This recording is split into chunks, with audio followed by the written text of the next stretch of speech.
Hello and welcome. I'm Barkha Dutt. You're with the Mojo Story. We're going to be meeting a very special newsmaker in a few moments from now. You have all seen and been speaking about Jai Bhim. Let's give you a glimpse into the life that we're talking about today. We're talking about Justice Chandru, whose life and one of his most challenging cases is now the subject of Jai Bhim with his role essayed by Surya.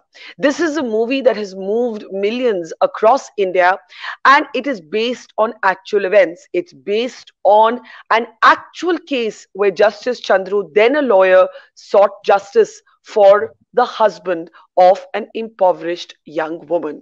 There you can see Justice Chandru with Surya, the actor who did play him in Jai Bhim. And to talk about the real story behind what we've seen on our screens is Justice Chandru himself. Welcome to the program, sir.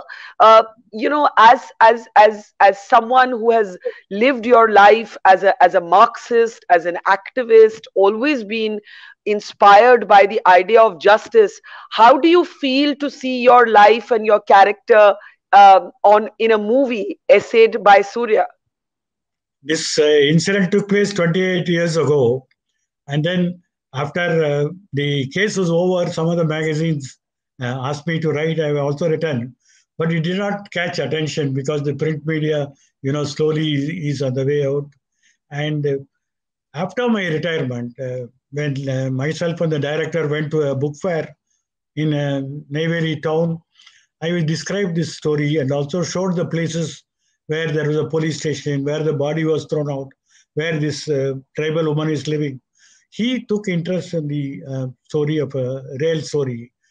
Then he asked for more documentation. By the time I already become a judge, and most of my old records were not there, so we collected all the old records. Then, after going through the records, he found that there is a real story to be shown in the screen, and he prepared the screenplay. And he also discussed with Surya, who agreed to chip in and also to act as the protagonist lawyer. Then the entire thing took off in a big way. Can you tell us a little bit about the actual case? It is actually a case of a custodial death. As you mentioned, you are then a lawyer, not a judge. A poor tribal woman comes to you. Her husband has gone missing. You file a habeas corpus petition, and it Yes. takes a long time before you actually discover that her husband has been killed in police custody. Yes. What really happened was I went for a meeting in Neyveli to address the teachers, and somebody brought this woman to the meeting place. After the meeting place, she came and told me about her story about the husband missing. I was rushing to catch my bus, and finally, I told them to come to Chennai, and she came along with her daughter. And then she could only talk about husband missing after going to the police station. She didn't have any information, but then with the available information, we filed a habeas corpus, which normally people file when somebody is taken to custody. And the court ordered notice. Then the police came with a defense that the accused has escaped from the lockup. And they also brought in two witnesses, one doctor and one juicewala, as the alibi. And then I told the judges that you need to cross-examine those people. It's only police is setting up a case. Hmm. Then the judges asked me, where is the question of recording evidence in a habeas corpus? Then I showed them the Rajan case, the famous Rajan case in Kerala, where Subramania Putty Justice ordered a recording of evidence in a habeas corpus. And finally, the Rajan murder case was filed, which became an all India story. When I showed the judgment, the judges agreed to record evidence, and the Parvati's evidence was recorded. But then we were stuck up because we do not know what really happened inside the lockup. And there were two nephews of this deceased Raja Kannu, and their whereabouts were not known. And then unless we found out where are they, it was very difficult to know because police have strictly warned those two nephews that if they're seen anywhere near that area, they will also receive the same fate as the uncle. So with great difficulty, we found they were in Kerala and doing some menial work in a rural place. We Hmm. slowly traced and brought them to Chennai, kept in my office, made a new statement about what really happened in the lockup. When the judges saw these two statements of two eyewitnesses. Judges said it's a clear case of murder. And then they wanted me to know what can be done. I said we need a CBI inquiry. And Mm. judges got wild because everybody is asking for a CBI inquiry. Then they told me, Chandru, there are 1,000 officers in Tamil Nadu police. Can't you name one good, honest fellows out of 1,000? Then we named IG Perumal Sami, who was appointed as a special investigation team head. He was asked to file a report within 30 days. Then this Parvati was given a compensation. Nephews were given compensation at that stage itself because that case is yet to be investigated. Then I told that Parvati is a nomadic tribe. They have Yes. no place to stay because they move from village to village. These things are happening. They have not having any stake in the village. Judges asked me, what do you want us to do? I said, give them a house site so that they can live in the village. They can be part of the village. Then they wrote in the order that the district collector will provide a house site in the village in a prominent place. So she has been given a house site also. So that part of the habeas corpus is over by that time. The investigation report came after a month, holding all the policemen guilty of committing murder and secreting the body to a border district in the neighboring district. And fortunately, the investigation team found that the body was taken as a hit and run case, dead body. Mm. Photographs were made of these Raja Karno, which was kept in the file in the main Jurity police station, and that was retrieved. Once the body whereabouts are found, the murder case came to a full circle. Then the final report came. Judges sent the report to the district court, sessions court, for conducting a trial. So it went to the Kadalur Sessions Court, and there began the trial, murder trial. And along the way, they tried to bribe both you and Parvati, whose husband eventually got murdered. Can you talk a little bit about that? When this nephew's report was filed, they knew they are in trouble. So first they approached Parvati with a 1 lakh bribe. She was a woman who was hardly earning 100 rupees. And they gave 1,000 times more. And she said, you speak to my lawyer. And then they came to my office on afternoon when I was eating my lunch. That man was brought a suitcase also, the sub-inspector. He said, please forgive us. Please save us from this situation. We are willing to pay any amount. Then he opened the suitcase full of cash. I was really taken aback because in my entire career, never such things happened. Then I immediately washed my hand, went to the judge's chamber in the High Court, which was just opposite my office. Then I told the judge that these things, how can you allow this to happen in this justice system? He said, we are sitting in a division bench. You cannot mention in my chamber, mention in the open court. So the afternoon session, we mentioned in the open court. Then the DGP was summoned and he was taken to task by the court. Then the DGP suspended. Till then, the policemen were not suspended. They are still in service. After this incident, the sub-inspector was suspended for the reason of approaching the other side lawyer in an improper manner. So he was suspended. And then later, on our effort, a special public prosecutor was appointed. And then that was again challenged by the police. And I happened to be in the court at that day. And Parvati was not made a party in that case. I told the judges the victim should be made a party. And I was heard in that case, and that petition was dismissed. Then the trial started in a fast track court. When you see more recently, for example, during the lockdown, we saw the horrific custodial violence in the Jairaj and Benix case. You would remember, you would have seen what happened also in Tamil Nadu. Does it make you sometimes feel that such little has changed from the time that you defended Parvati? The Parvati's case was 93. We are in now 2020 when the corona was there. The people used to ask me whether these things still happen. I said this is happening. It has been multiplied several times. Only difference between Jairaj Benik in Satangulam lockup murder and the Parvati's case was Parvati belonged to a tribe. There was nobody to take up her case, whereas these two father and son team, they belong to the same town. They also traders in the town. Their community is a majority in that town. and therefore the noise that was made was tremendous. It reached in a big way, where the government itself came with a CBI inquiry without anybody asking.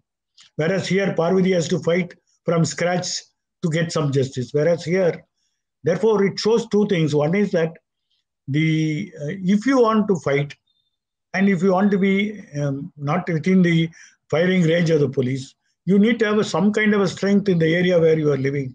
You should be part of the inclusive society, whereas these tribes are all the exclusive society, and therefore the situation is the same. That there is no change in the police attitude. The only shocking thing was, so far as the pre-trial accused are concerned, the Supreme Court issued, after fortunately after this case, in D.K. Basu guideline, which are Yes. called 11 commandments, that what a pre-trial is entitled to under the Constitution. Therefore, the onus or the duty is cast upon the remand magistrate. And in the case in Benny and Felix, the remand magistrate mechanically remanded and sent them to jail, and they died without a medical relief. I even complained to the Chief Justice that that magistrate should be suspended, but no action was taken. Then I wrote a huge article in an English newspaper that why Yes. is magistrates are spared despite the Basu guidelines. The first initial magistrate are the custodians of the rights of the pre-trial accused, and that is failing in many ways. Even though police can be guilty, there is some judicial check that is not being properly discharged by the remand magistrate. That's a major issue that one has Yeah. to consider also. Now, talk a little bit about yourself. You were a Marxist. You were suspended or expelled or thrown out of Loyola College for leading too many protests. So remind our audience of that moment. I was a student activist, as you were telling, that I was working for the Student Federation. And when I was in second year Loyola College, there was some agitation of the students on some infrastructure facilities being deficient. There were some third year students also equally ringleaders, but then they finished their course and went off. When I was in second year, in my summer holidays, a tabal came from the college principal giving my transfer certificate and blessing me to join some other college. Then I have a half a mind to kick up my studies and become a full-time worker. Thanks to some of my friends, I joined Madras Christian College and completed my third year and got my degree. After getting my degree, I didn't want to continue any education, so I became a full-time worker among the students for 2 years, led number of student registration in Tamil Nadu, and continued to lead the students in Tamil Nadu. And after 2 years, I joined law college, and law college the emergency was declared, and I decided that law is a potent weapon to help the oppressed people, and therefore after completing my law, I straight away went to practice. Though initially I had ideas to be a full-time political worker, but then the emergency situation changed my stand, and I first appeared for the Misa detainees who were ill-treated in the Madras prison, and I appeared before the Ismail Commission and established that there was a large-scale torture of the prisoner. Yeah. Therefore, when the Chief Minister Stalin, who saw this film, Jai Bhim, and I gave him the report of Ismail Commission, and he recalled that in 1976 they also received similar treatment in Madras Central Jail, and it reminded him, and he could not sleep that night after seeing this film. He also said that the the planning process of the state should look towards these people. So the film has made a great change even among the planners who are also in charge of the planning process. And that's fantastic. I have to ask you, in the end, as a judge, you focused on a quick and speedy dispersal of cases, more than 90,000 in your 6 years as a judge. You also got rid of many colonial hangovers. For example, you did not like the mace bearers, you rejected personal security. So, can you talk about your life as a judge and what your mission has been and how difficult it was to change the system? After Parvati's case, I was designated as a senior advocate by the Supreme High Court. And once I became a senior advocate, I had a good practice as a lawyer. But then Justice Krishna Iyer was instrumental in convincing me that money is not the lawyer's life. Lawyers have other duties. And I asked him, such as what? He said, you should accept judgeship. I said, who will give me a judgeship when I'm especially known as a leftist activist? He said, when it comes, don't say no. And then when the opportunity came, I agreed to be a judge, though it was a tremendous fall in my economic income. When I became a judge, I had certain preconceived ideas as to how to be a judge. Because as a lawyer, I have been continuously writing in magazines about the colonial practice, about the traditional orthodox method of solving problem. So one such thing which I wrote was that this calling the judges is my lords and your lordship. So the first thing was I put in my court hall that nobody should address me as my lord. Then we in Madras High Court, we have a peculiar practice. Yeah, an attender used to carry the silver mace and shooing away people who are standing in the public place. And you will be going like a Noah's Ark, like in the middle. And that I could not digest that. I said I dispense with that. I locked up that silver mace at all to me. And then there are many things which one has to do because this is a British inherited system. Yes. And when India became a republic of its own, some of this past practice should put end, which does not serve any purpose. Therefore, I had dispensed with. Other thing which they normally do when they see people in high status, they'll bring a fruit or a bouquet or a shawl. So I put in my board, in my notice board on the door entry, that there are no idols here. Don't bring flowers. There is nobody is hungry. Don't bring fruits. Nobody is shivering, and no shawls are allowed. And then these are not something to be taken in a lighter vein. This also goes in a long way to establish a new revolutionary culture. This is all only a external manifestation. But on the other hand, I also gave my asset declaration on the day of entering the office. On the day I left the court, I also gave my final assets to the Chief Justice. I gave my car back to the court on the last working day and took an electric train to my house. And this is not something, it doesn't establish anything new, but it is something which you do so that a new culture is brought in the working system of the judge. But these are all external manifestations. But what is fundamental or a structural change that you can do? When I took over, we had a arrears of nearly 600,000 cases in the High Court. That is the same case all over India. There were 3.5 crores all over India. So the backlog and the arrears, which they call it as arrears, is something which every judge has to do.